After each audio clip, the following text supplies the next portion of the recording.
5 महीने से black list में। कभी काम पे भी जाता तो यूँ नहीं बोलती है खाना खाया कि नहीं खाया, कि कब आओगे कब नहीं आओगे।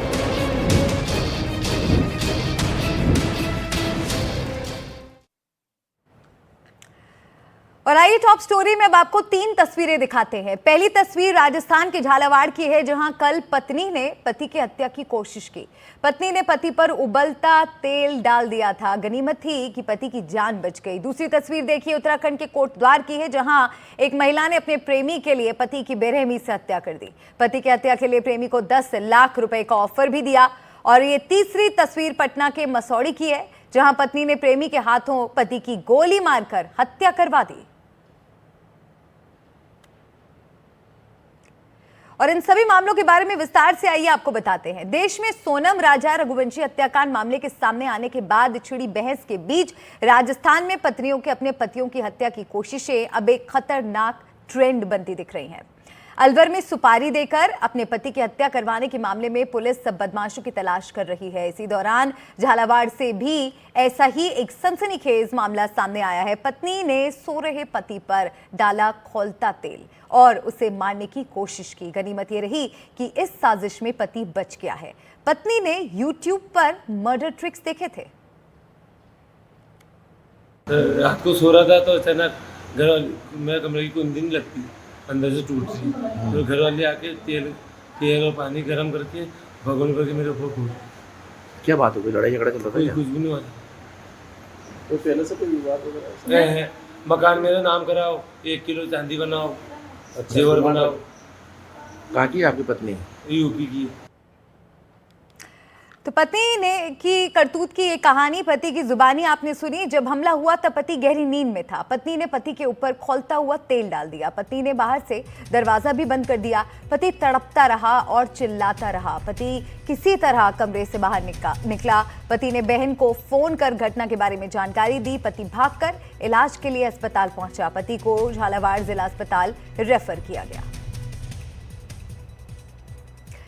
और सोते पति पर खौलता हुआ तेल डाला गया। पत्नी पर यह आरोप लगा है। परिजनों का महिला पर अवैध संबंध का आरोप है। पूर्व किराएदार से अवैध संबंध का आरोप लगाया गया है। पता चलने के बाद पति ने पत्नी का विरोध किया। दोनों के बीच हर दिन झगड़े होने लगे। पति पत्नी 3 महीने से अलग कमरे में भी रह रहे थे। तो पति को मारने का ये खौफनाक प्लान बनाया गया। आरोपी महिला की सर्च हिस्ट्री से खुलासा हुआ जा रहा है। मोबाइल पर अजीबोगरीब वीडियोस देख रही थी। हस्बैंड को मारने के तरीके सर्च कर रही थी। साइलेंट किलिंग जैसे वीडियोस देख रही थी। सर्च हिस्ट्री में बॉइलिंग ऑयल अटैक के बारे में भी उसने देखा। तो उत्तराखंड से भी सोनम रघुवंशी जैसी वारदात सामने आई है। यहां एक महिला ने अपने प्रेमी के लिए पति की बेरहमी से हत्या कर दी। पति की हत्या के लिए प्रेमी को 10 लाख रुपए का ऑफर भी दिया। पति को पहले शराब पिलाई, फिर फावड़े से हमला करके मौत के घाट उतार दिया। बाद में प्रेमी की मदद से शव को कोटद्वार के जंगलों में फेंक दिया। आखिर क्यों एक पत्नी ने अपने पति के साथ ऐसा किया, आइए आपको बताते हैं। तो प्रेमी प्यार और पति की हत्या, ये कहानी उत्तराखंड में सोनम जैसी वारदात एक बार फिर से ताजा हो गई। प्रेमी के साथ मिलकर पत्नी ने पति की हत्या की। प्रेमी को पत्नी ने दिया 10 लाख का ऑफर। यूपी के नगीना में इस हत्याकांड को अंजाम दिया गया। पति को प्रेमी के घर शराब पिलाई गई, फिर फावड़े से गले और छाती पर वार किया।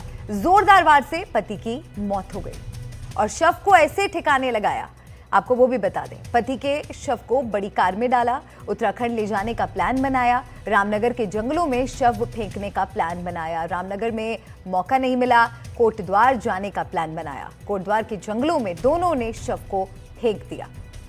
अब सवाल ये कि पत्नी ने आखिर अपने पति की हत्या क्यों की। मृतक रविंद्र कुमार उत्तराखंड का था। 2010 से 11 में रीना सिंधु से मुलाकात हुई थी। हरिद्वार में दोनों ने शादी कर ली। मुरादाबाद में रविंद्र का बड़ा घर था। घर को बेचना चाहता था रविंद्र। पत्नी को ये बात पसंद नहीं आई। रीना फिजियोथेरेपिस्ट थी। फिजियोथेरेपी केंद्र पर पारितोष से मिली। रीना को पारितोष से प्रेम हुआ। पति को रास्ते से हटाने के लिए उसने पारितोष को ऑफर दिया, साथ रहने का वादा किया। दोनों ने मिलकर रविंद्र की हत्या कर दी। और अब बात पटना की। पटना से भी सनसनीखेज मामला सामने आया है। पटना के मसौढ़ी जिले में दिन दहाड़े राम जानकी मंदिर परिसर में बर्फ बेच रहे कारोबारी राजेश चौधरी की गोली मारकर हत्या कर दी गई। हैरानी की बात यह थी कि इस हत्याकांड की मास्टरमाइंड खुद मृतक की पत्नी थी, जो 20 वर्षीय मोहम्मद लकी के साथ प्रेम संबंध में थी और उसी के इशारे पर मोहम्मद लकी ने 20,000 रुपए की सुपारी देकर हत्या कर दी। बर्फ कारोबारी की यह हत्या किस तरह से की गई, इससे जुड़ी कुछ और जानकारी भी हम आइए आपको बताते हैं। तो मंदिर परिसर के बाहर यह हत्या की गई। शूटर को पैसे देकर पत्नी ने हत्या करवाई, प्रेमी के साथ मिलकर अपने पति की हत्या करवाई। हत्या में नाबालिग भी शामिल है। पुलिस ने 3 लोगों को इस पूरे मामले में अब तक गिरफ्तार किया है।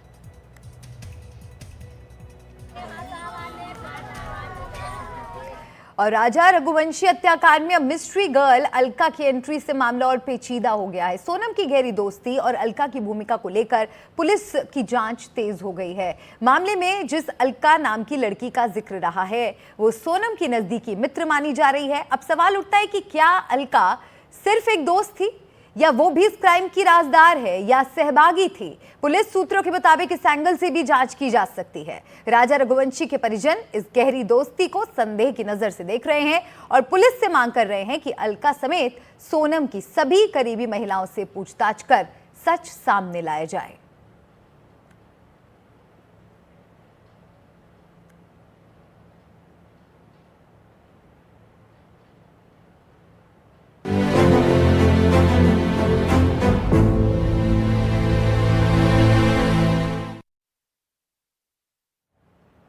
तो आज देश भर में योग दिवस मनाया गया। 11वें अंतर्राष्ट्रीय योग दिवस की धूम नजर आई। योग दिवस पर मंत्रीगण तो कंधे घुमा रहे हैं, पर योजनाएं अब भी गर्दन टेढ़ी करके ही चल रही हैं।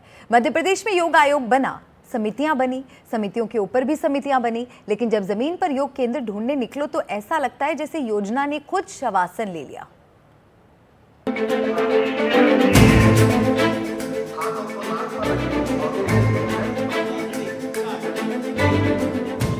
योग दिवस पर पूरे देश की तरह मध्य प्रदेश में भी मंत्रिमंडल ने योगासन किया। अब योग से शरीर तो लचीला होता है, पर व्यवस्था की रीढ़ में जैसे अब भी अकड़ बनी हुई है, क्योंकि लोगों को योग कराने 3 साल पहले राज्य में योग आयोग बना, बस बजट गायब हो गया। योग के लिए आपके पास धनराशि नहीं भी है तो भी आप योग वाली पट्टी उठाइए, घर के बाहर वहाँ से दरी लेकर के आइए और योग कीजिए। हर एक व्यक्ति योग करे और हर एक व्यक्ति के पास इतने न्यूनतम साधन घर में हैं कि वो एक दरी बिछाकर भी योग कर सकता है। योग सीखना और योग को व्यवस्थित तरीके से करना, ठीक से करना, ये आपको योग टीचर की ज़रूरत है, उतनी तो हो जाएगी। आयोग का दावा है कि पूरे प्रदेश में योग समितियों का जाल बिछ चुका है। 52 जिलों में जिला समितियां, 313 विकास खंडों में खंड समितियां और शहरी वार्ड से लेकर ग्रामीण पंचायतों तक विस्तार है। लेकिन सवाल है, इन समितियों के योग केंद्र हैं कहां? वैसे आयुष विभाग के तहत राज्य में 562 हेल्थ वेलनेस सेंटर हैं, जहां 8,000 रुपए प्रति महीने या 250 रुपए प्रति घंटे की दर पर एक स्थानीय व्यक्ति को इंस्ट्रक्टर बनाया गया है। लेकिन विभाग में कोई विशेषज्ञ या स्थायी शिक्षक नहीं है। शासकीय रिकॉर्ड में मुफ्त योग कक्षाएं चल रही हैं, लेकिन जमीनी हकीकत बताती है ये सब महज कागजी चटाई पर बैठा स्वप्न है। न कोई शिक्षक है, न स्थान और न ही जनता को जानकारी। मूल विभाग की जिम्मेदारी होती है कि उसके कार्यक्रमों का, उसकी नीति, उसके जो गतिविधियां उनको संपादित करने की जिम्मेदारी मूल विभाग की होती है। आप स्वयं कह रहे हैं कि योग आयोग शिक्षा विभाग के अधीन काम करता है। स्वाभाविक रूप से शिक्षा विभाग की जिम्मेदारी है कि योग आयोग कैसे चलाया जाए, इसकी गतिविधियों को कैसे संचालित किया जाए। अकेला यही नहीं, चाहे पाठ्य पुस्तक निगम हो, चाहे संस्कृत आयोग हो, चाहे ओपन स्कूल हो, सारी हमारी विंग है एजुकेशन डिपार्टमेंट की, उनको व्यवस्थित तरीके से चलाने की, संचालित करने की जिम्मेदारी विभाग की होती है। और आप बिल्कुल चिंता मत करो, निश्चिंत रहो, आप सब चीज़ें बिल्कुल व्यवस्थित चलेंगी। मंत्री जी ने कहा निश्चिंत रहो, सब अच्छे से चलेगा। अब जनता निश्चिंत है, क्योंकि जो मध्य प्रदेश योग आयोग की वेबसाइट है वही नहीं चल रही है। जनता सुबह से भोरासन में बैठी है, क्लिक कर करके उंगलियों का आसन बिगड़ गया, पर वेबसाइट ऐसी ध्यानमग्न है कि खुलती नहीं, केवल आत्मा को ब्रह्मांड से जोड़ने का अनुभव देती है। मुझे तो लग रहा है कि ये वेबसाइट भी योग मुद्रा में चली गई है। अब चलिए देखते हैं उन जगहों की हालत जहां योग सबसे ज्यादा जरूरी था। भोपाल गैस पीड़ितों के लिए बने योग केंद्र। जिस शहर ने मौत को सांस के जरिए भीतर खींचा, वहां सरकार ने सोचा अब योग से फेफड़े ठीक कर देंगे। 4 करोड़ रुपए खर्च किए गए ताकि प्राणायाम फूंककर वो हवा ठीक हो जो 1984 में जहर बन गई थी। लगभग 60% गैस पीड़ित आज भी फेफड़ों की बीमारी से जूझते हैं। और अब बात राजस्थान की। राजस्थान में कुछ दिन पहले तक भीषण गर्मी हो रही थी, लेकिन अब बारिश ने बुरा हाल कर दिया है। राजधानी जयपुर हो, जोधपुर हो या फिर दूसरे शहर, बरसात आफत बनकर आई है। एक रिपोर्ट आपको दिखाते हैं।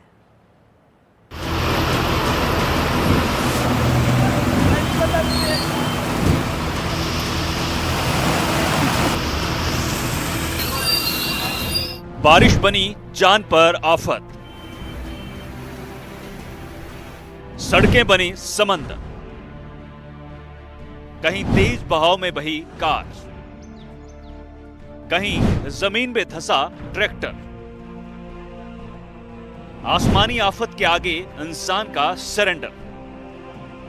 जब कुदरत का कहर बरसता है तो नजारा नासूर जैसा होता है। जब कुदरत अपना रौद्र रूप दिखाती है तो इंसान की बनाई चीजें तिनका बन जाती हैं। क्या सड़क, क्या घर, क्या गाड़ी, सब के सब खिलौने की तरह तहस नहस हो जाते हैं। मॉनसून ने लगभग पूरे देश को अपने आगोश में ले लिया है। राजस्थान में भी समय से पहले ही मॉनसून की दस्तक ने शासन प्रशासन की न सिर्फ मॉनसूनी तैयारियों की पोल खोल कर रख दी, बल्कि बता दिया कि कुदरत के आगे किसी की नहीं चलती।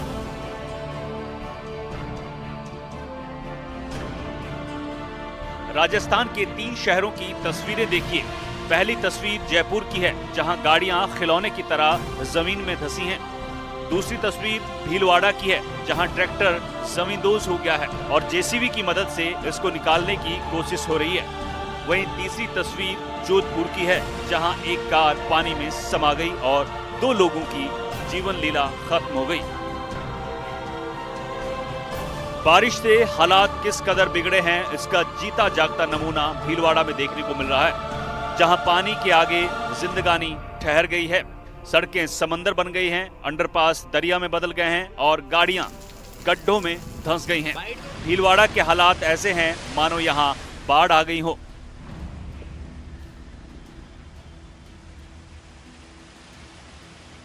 मोटा राजस्व देने वाली पथिक नगर कॉलोनी, ये वो कॉलोनी है जिसमें लोगों ने अपना पट्टा आवेदन करने के साथ या नियमन कराने के दौरान खासी मोटी रकम नगर विकास न्यास को पे की। उसके बावजूद सुविधाएं किस कदर है आप अंदाजा लगा सकते हो। 1 घंटे की बरसात में मकानों की ये स्थिति, मकानों में 1 से 1.5 फीट अंदर पानी भर चुका है। ये वो मकान है पथिक नगर में जो कि कोठाई नदी से कम भी 5 से 6 फीट की ऊंचाई पर दूरी पर है। अब आलम यह है, इन मकानों में 1 से 1.5 फीट पानी भरा हुआ है और ये मकान सड़क से 3-3 फीट हाइट पे है। लगातार ये पूरी ऐसी 5 गलियां हैं, जिसमें से एक गली में हम नमूने के तौर पे आए हुए हैं। लोग बाग अपने घरों के बाहर खड़े हैं, चूंकि 2 तरह का डर है। एक तरफ का डर ये है कि घरों में पानी भरा हुआ है, किसी भी समय बिजली के करंट से ये चपेट में आ सकते हैं। दूसरा डर जो वो है इन सब लोगों के दिलो दिमाग में कि छोटे छोटे नन्हे मुन्ने बच्चे हैं, किसी बच्चे के साथ कोई हादसा नहीं हो जाए। हमारा ये हालात है कि अभी बच्चों को खाना पीना, मतलब पीने का तक का पानी की हमारे को परेशानी है। जब तक ये पानी नहीं निकलेगा बाहर, तो 2 दिन तक हमारे टैंक में पानी भर चुका है गंदा, और अब खाली करेंगे 2 दिन में पानी भरेगा, कब आएगा पता नहीं चंबल का पानी। तब तक हमारे बच्चे भूखे प्यासे मरो, कुछ भी मरो, प्रशासन को क्या आके देखते ही नहीं है। और तो कभी 5 सालों से हमारे ऐसे हालात हो रहे हैं सर।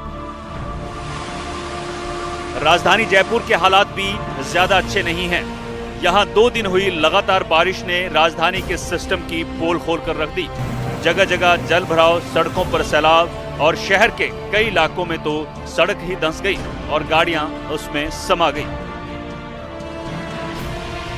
वहीं जोधपुर में तो पानी जिंदगानी पर भारी पड़ा है और 2 लोगों की जीवन लीला खत्म कर दी। यहाँ बारिश के पानी के बहाव में एक कार बह गई, जिसमें बैठे 2 लोगों की जान चली गई। देख सकते हैं करीब 500 से 600 मीटर तक ये कार बहकर आई थी। गोलई होने के कारण से कार है जो मुड़कर जो है ऊपर रेत की पाल पर चढ़ गई थी। लेकिन अगर बात की जाए जिस तरह से जो हादसा हुआ है, उनकी बारिश में 2 लोगों की जान गई है। एक है जो तीसरे की तलाश की जा रही है। रेस्क्यू टीम यहाँ आई है, प्रशासन के अधिकारी तमाम लोग यहाँ आए हुए हैं। लेकिन 30 व्यक्ति अभी डेड बॉडी नहीं मिली है, लेकिन उसकी तलाश की जा रही है। प्रत्यक्षदर्शियों ने बताया कि जिस तरह से ये हादसा हुआ, सुबह जिस तरह से तेज नाला बह रहा था, उसमें जब कार सवार जो है गाड़ी को उतारने का प्रयास कर रहा था, उस दौरान जो है उनको मना किया गया था कि आप कार मत उतारिए, लेकिन उन लोगों ने रोकने के बावजूद ही जो है ये कार अंदर लेकर आ गए थे पानी के अंदर। और बहाव में जिस तरह से जो कार बही थी, उसके साथ साथ अगर बात की जाए, कार करीब 500 से 600 मीटर तक बहकर आई। यानी मौसम की मार से लोगों की जान पर बन आई है। बारिश का कहर और प्रशासन की बदइंतजामी का असर जिंदगानियों को भुगतना पड़ रहा है। और अभी तो बारिश का मौसम शुरू ही हुआ है, तब हालात ऐसे हैं। ऐसे में अगर मॉनसून ज्यादा मेहरबान हुआ तो हालात और भी खराब ना हो जाएं। Bureau report, NDTV Rajasthan.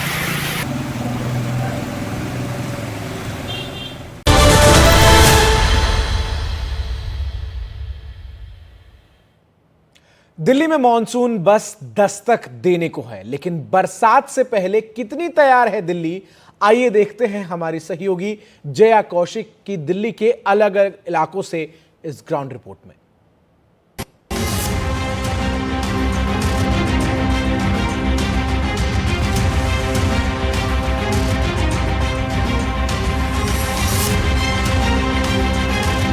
नमस्कार, मैं हूं आपके साथ जया कौशिक। इस वक्त है हम दिल्ली के दिल कैनॉट प्लेस के पास ही जो मिंटो ब्रिज का इलाका है। ये वो इलाका है जहां दिल्ली में जब भी बरसात होती है, ज़्यादातर ये वो जगह है जहां वाटर लॉगिंग की समस्या देखने को मिलती है। और आज हम यही जांचने और परखने आए हैं कि बरसात से पहले यहाँ किस तरह की स्थिति है। क्या यहाँ पर जो ड्रेनेज सिस्टम है वहाँ साफ सफाई हुई है या नहीं हुई है। आपको बता दें, दिल्ली सरकार की तरफ से 71 ऐसे वाटर लॉगिंग के हॉटस्पॉट्स जो है, वाटर लॉगिंग के जो पॉइंट्स हैं, वो जो है चिन्हित किए गए हैं। और यहाँ पर दिल्ली सरकार ने निर्देश दिए हैं जो जिला मजिस्ट्रेट है कि वो स्थिति का आकलन करे और सुधारात्मक कार्रवाई करे। बारिश में बहुत तेज बारिश होती है तो पूरा भर जाता है, पानी निकलने में थोड़ा टाइम लगता है। उसके बाद जब निकलता है, जब आना जाना होता है, काफ़ी सारी गाड़ी भी 1-2 बार फंस गई यहाँ पे। डेली यही रूट रहता है जाने का? हाँ, यही रहता है मोस्टली।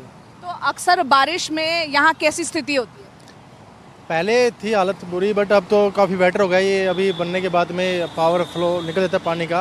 अभी तक तो थोड़ी बहुत ठीक है, लेकिन आने वाले अब बारिश शुरू होगी तब पता लगेगा कि क्या स्थिति होगी। कैसी स्थिति अभी तक फेस की है आपने? बहुत ज़्यादा स्थिति फेस की है। इतना पानी हो जाता है यहाँ तक। बहुत ख़राब होती है यहाँ की, पूरा पानी भर जाता है यहाँ पूरा का पूरा, वहाँ से लेकर यहाँ तक कम से कम आदमी डूबा हुआ पानी होता है जी। तो इस बार फिलहाल अभी तक तो नहीं भरा है, वैसे मुझे लग रहा है हैवी रेन आएगी तो एक बार तो थोड़ा बहुत तो आएगा ही पानी। एक बार हो गया मैडम, गलती से फंस गए हैं। उस टाइम कम पानी था, पर बरसात हो रही थी तो बढ़ता गया, बस वहीं फंस गई। हमें भी निकाला गया, फोर्स के द्वारा ही निकाला गया। यहाँ पर हम देख रहे हैं जो ड्रेन है, यहाँ पे जो नीचे से पानी निकासी की जो व्यवस्था है, फिलहाल हम देख पा रहे हैं साफ सफाई है। यहाँ ऐसा कुछ गंद या अंदर मलबा वो देखने को नहीं मिल रहा है। और ये पूरा आप देख रहे हैं, पूरा इसको ढका गया है, क्योंकि बरसात में जब लबालब जो ये एरिया भर जाएगा और अगर ये ओपन होगा तो उससे हादसा या एक्सीडेंट होने की गुंजाइश बढ़ जाती है। इसलिए ये पूरा प्रॉपर यहाँ पर ड्रेनेज सिस्टम ढका हुआ है।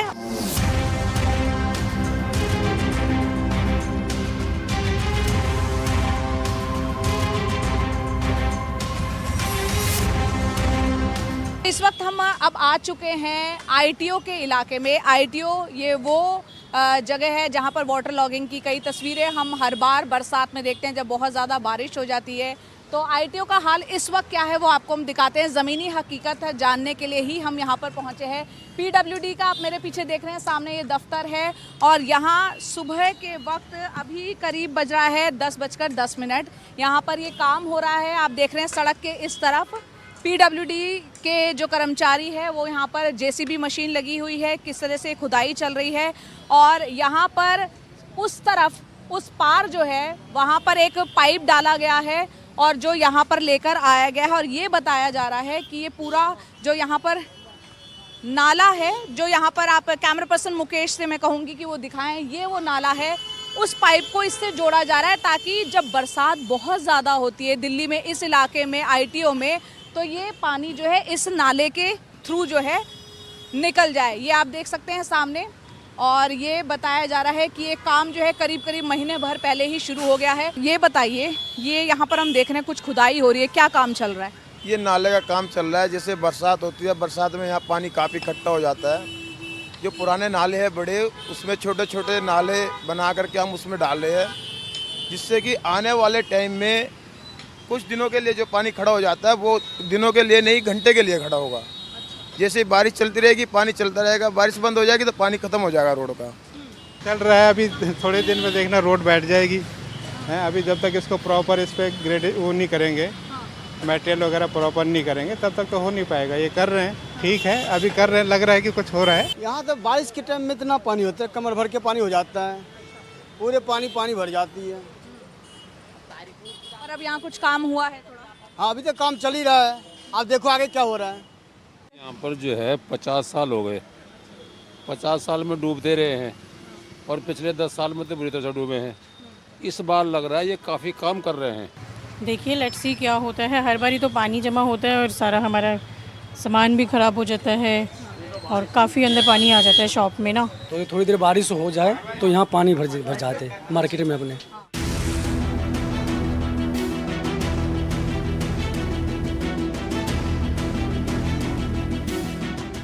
तो दिल्ली के अलग अलग इलाकों का हम दौरा कर रहे हैं और इस वक्त हम आ चुके हैं, ये अंडरपास आप मेरे पीछे देख रहे हैं, वसंत कुंज, मेहरौली, महिपालपुर की तरफ ये रास्ता जाता है। और ये अंडरपास आप देखिए जहाँ से इस वक्त गाड़ियाँ गुजर रही हैं, दोपहिया वाहन गुजर रहे हैं। एक ट्विटर पे हमने एक ट्वीट देखा जिसमें वीडियो दिखाई दिया हमें, कल का ये वीडियो है जिसमें आप देख सकते हैं कुछ गाड़ियाँ फंसी हुई दिख रही हैं। ये वही इलाका है, ये 19 तारीख का ये वीडियो डला हुआ है और आज 20 जून तारीख है। ये स्थिति क्या है अंदर भी समझने की, जाके देखने की कोशिश करते हैं, क्योंकि यहाँ कुछ पानी अभी भी जमा हुआ दिख रहा है। कल हम देख रहे हैं यहाँ पे इस तरफ से 2-3 गाड़ियाँ यहाँ पर पानी में डूबी हुई दिख रही थी, जिसे लोग बाग निकालने की कोशिश कर रहे थे। और यहाँ पर देखिए ड्रेनेज के लिए ये जो व्यवस्था है लग रहा है, लेकिन वो नाकाफ़ी साबित हुई। जब बरसात हुई तो यहाँ पर पानी निकासी इसमें प्रॉपर तरीके से शायद नहीं हो पाया, क्योंकि पानी शायद काफ़ी ज़्यादा रहा होगा, तभी यही कारण है कि यहाँ पर जो है वाटर लॉगिंग कल इतनी ज़्यादा थी कि इस तरफ गाड़ियाँ जो है डूबी हुई दिखी थी। अभी हम देख रहे हैं किस तरीके से बरसात हो नहीं रही है लेकिन पानी लगातार टपक रहा है। इस किनारे आप देखिए, यहाँ अगर निकासी की व्यवस्था होती, ड्रेनेज का प्रॉपर सिस्टम होता तो शायद पानी यूं ना रुका होता। आगे चल के भी देखने की कोशिश करते हैं कि क्या इस पूरे अंडरपास पे जो पानी की निकासी की व्यवस्था है वो किस तरह की है। आप ये देखिए साइड में बड़े बड़े पत्थर यहाँ पर भरे हुए हैं, इनकी सफाई का काम यहाँ नहीं हुआ है। ये हम देख सकते हैं पूरा, थोड़ा लाइट यहाँ कम है लेकिन और करीब जाके कैमरे से हम दिखाते हैं आपको किस तरह से टूटे हुए पत्थर इन नालियों में जो ड्रेनेज है वहाँ पर अभी भी हैं। यही कारण है कि महिपालपुर की तरफ ये जो रास्ता और अंडरपास हम दिखा रहे हैं, यहाँ पानी इतना भरा हुआ था कि गाड़ियाँ वहाँ डूब गई थी और डूबे बराबर थी और वहाँ लोग उसे निकालने की कोशिश कर रहे थे। तो पानी की निकासी की व्यवस्था यहाँ पर इतनी प्रॉपर दिख नहीं रही है। ये रास्ता जो है वसंत कुंज की तरफ आगे जाता है, महिपालपुर की तरफ आगे जाता है और दोनों ओर आप देख सकते हैं किस तरह से। और सोचिए अंडरपास पर, क्योंकि यहाँ पर दिन के वक्त अभी थोड़ा अंधेरा जो दिख रहा है, अगर पानी बहुत ज़्यादा जमा हो जाता है तो ऐसे में स्थिति और भी ज़्यादा चुनौतीपूर्ण हो जाती है। ये हाल इस वक्त हम आपको दिखा रहे हैं इस अंडरपास का। आप इस इलाके से अक्सर जाते हैं? यहाँ कल आप यहीं पास में रहते हैं, कल यहाँ पानी जमा हो गया था? हाँ, इतना पानी यहाँ भरा हुआ था। अच्छा, तो यहाँ पर वो गाड़ियाँ हमने देखी, एक वीडियो हमने देखा जिसमें 2 गाड़ियाँ फंसी हुई थी, कैसे निकाला गया उन्हें? उससे वो क्या बोलते हैं, उससे ट्रक से खींच के तो निकाला गया है। ट्रक से यहाँ पे एक फंसी हुई थी और एक वहाँ पे, यहाँ पे दोनों साइड पे इतना पानी भरा हो जाता है ना, ये इतने आ जाता है पूरा यहाँ से इतना भरा हो जाता है। तो आप पास में ही रहते हैं, ये अक्सर होता है? माता चौक पर रहता हूँ महिपालपुर में। तो ये अक्सर यहाँ पर पानी, जब बारिश होती है तब हमेशा ऐसे ही होता है यहाँ पे। तो कल तो बहुत तेज बारिश भी नहीं थी, तब भी यहाँ भरा हो जाता है। यहाँ थोड़ा बारिश हो जाए, थोड़ा भी हो जाए, पूरा महिपालपुर का पानी यहीं इकट्ठा होता है, यहाँ पे आके पूरा भरा हो जाता है। यहाँ पे हो गया, एक बड़ी बत्ती है ना, वहाँ पे भी ऐसे हाल होता है, वहाँ पे भी यही हाल होता है। तो वजह क्या है?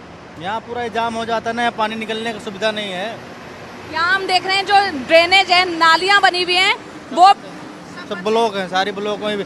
यहाँ पे वो इंजन लगता है, पंपी सेट होता है ना पानी निकलने वाला, उससे पानी निकला जाता है, तो इसका पानी बाहर जाता नहीं, जाता नहीं है इसका पानी। तो जब बहुत ज़्यादा बरसात होती है तो क्या ये बंद हो जाता है, रोड बंद हो जाता है। फिर सीधा यहाँ से, वहाँ से फिर सीधा वहाँ धौला कुआं के लिए डिवाइड कर देते, फिर वहाँ से घूम के आप इधर आओ महिपालपुर के लिए, बसंत कुंज के लिए जाना हो तो वहाँ से घूम के आओ।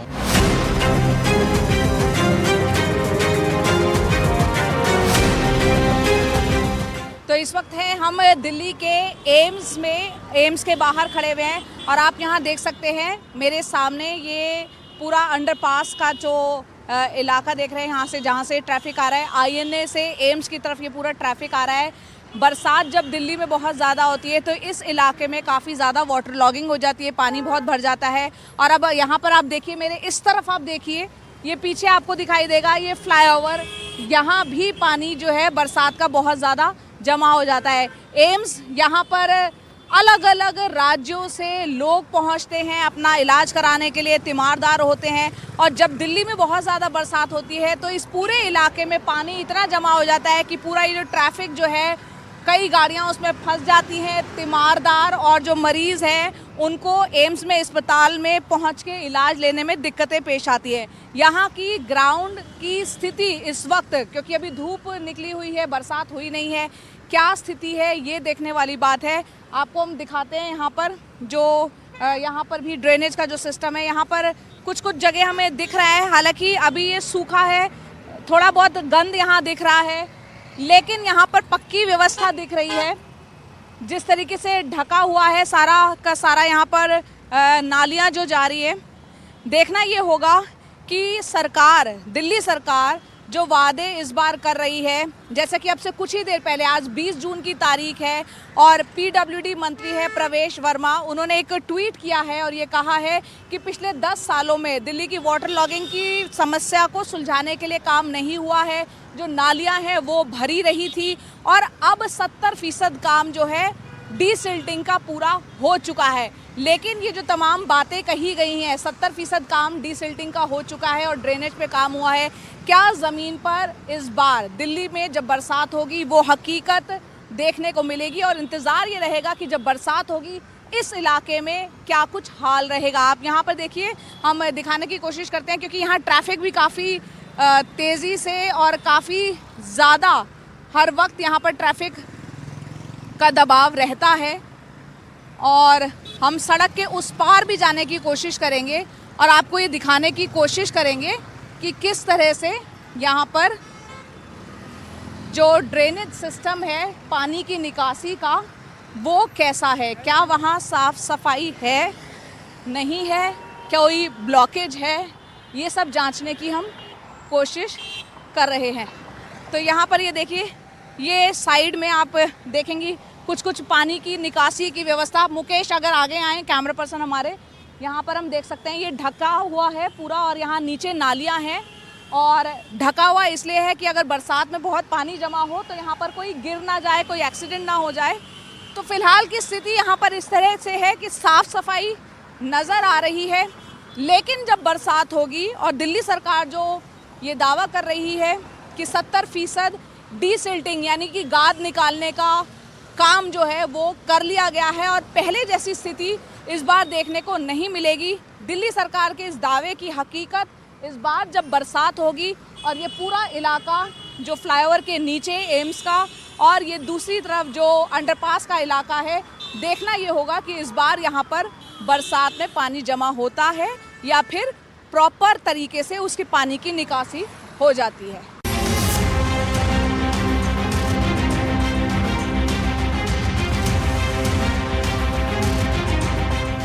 तो अब हम दिल्ली के धौला कुआं इलाके में आ गए हैं। धौला कुआं भी वो जगह है जहां पर वाटर लॉगिंग की समस्या से लोगों को जूझना पड़ता है। और आप मेरे पीछे देख सकते हैं जो अंडरपास है, यहाँ पर वाटर लॉगिंग जो जल जमाव है काफ़ी लोगों को दो चार होना पड़ता है, जिसकी वजह से ट्रैफिक जैम जैसी स्थिति यहाँ पर बनती है। और आपको मैं दिखाती हूँ यहाँ पर किस तरह से ये साइड में जो ये पूरा नालियाँ यहाँ पर बनी हुई हैं। और फिलहाल यहाँ पर ये आप देख रहे हैं बीच बीच में गैप है और प्रॉपर पक्की उसको ढकने की व्यवस्था नहीं है। आगे आप चलेंगे, ये रिंग रोड है, पूरी रिंग रोड कहलाती है। और आगे आप देखिए अंडरपास जो है वहाँ भी पानी देखने को मिलता है। ये पूरा जो रोड है आगे जाती है नारायणा की तरफ और धौला कुआं का मेट्रो स्टेशन पास में है। ये नारायणा पंजाबी बाग का इलाका है, यहाँ पर ट्रैफिक काफ़ी ज़्यादा रहता है। और जब इस इलाके में फ्लाईओवर के नीचे अंडरपास, ये वो तमाम इलाके हैं जहाँ पर धौला कुआं पर पानी बहुत ज़्यादा जमा हो जाता है। और पानी जमा होने की वाटर लॉगिंग की एक बहुत बड़ी वजह ये भी है कि जो समय समय पर नालियों की सफाई ना होना और नालों में कचरा भरा रहना, जिसके चलते जो है ये स्थिति देखने को मिलती है। और कई बार ये भी देखने में आया है कि जो जहाँ जहाँ जिस इलाके में ड्रेनेज है वहाँ पर अतिक्रमण ज़्यादा हो जाता है, जिसके चलते भी यहाँ पर वाटर लॉगिंग की दिल्ली में जो है समस्या पेश आती है। अलग अलग इलाकों का हाल हम जान रहे हैं और ये वो इलाके हैं दिल्ली के जहाँ पर वाटर लॉगिंग बहुत ज़्यादा होती है। यहाँ की स्थिति इस वक्त हम देख रहे हैं। एक चीज़ यहाँ पर नोटिस में जो आई है कि जो अंडरपास है वहाँ पर पानी की निकासी के लिए प्रॉपर कहीं व्यवस्था फिलहाल दिख नहीं रही है। शायद यही वजह है कि ये आप धौला कुआं का जो अंडरपास है यहाँ पर आप देख रहे हैं, यहाँ पर पानी ठहर जाता है और ये लो लाइन है, ये निचला इलाका है, जिसकी वजह से इस पर्टिकुलर एरिया में यहाँ या पीछे हमने देखा वहाँ पानी रुक जाता है। अब इस बार बरसात में दिल्ली में इस इलाके का क्या हाल होगा, किस तरह की स्थिति होगी, वो देखने वाली बात है। वादों की बाढ़ में दिल्ली हर साल डूबती है, लेकिन क्या इस बार राहत की कोई लहर आएगी, ये तो आने वाला वक्त ही बताएगा। नई दिल्ली से कैमरा पर्सन मुकेश कुमार के साथ मैं जया कौशिक, एनडीटीवी इंडिया के लिए। दिल्ली के कई इलाके ऐसे हैं जहां जबरदस्त तरीके से लोगों को वाटर लॉगिंग का सामना करना पड़ता है, लेकिन सवाल यह है कि क्या राजधानी को इस हाल से बचाने के लिए क्या कुछ किया जा रहा है। हमारी सहयोगी जया कौशिक ने बात की centre for science and environment में एक्सपर्ट से।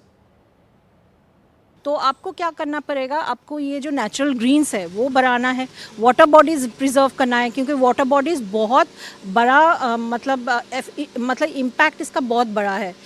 वो बारिश का पानी भी एब्जॉर्ब करेगा, ग्राउंड वाटर रिचार्ज भी करेगा, दोनों टाइम पे आपका ड्राउट का भी आपको इसका सोल्यूशन है वाटर बॉडीज़ और फ्लड का भी सोल्यूशन है।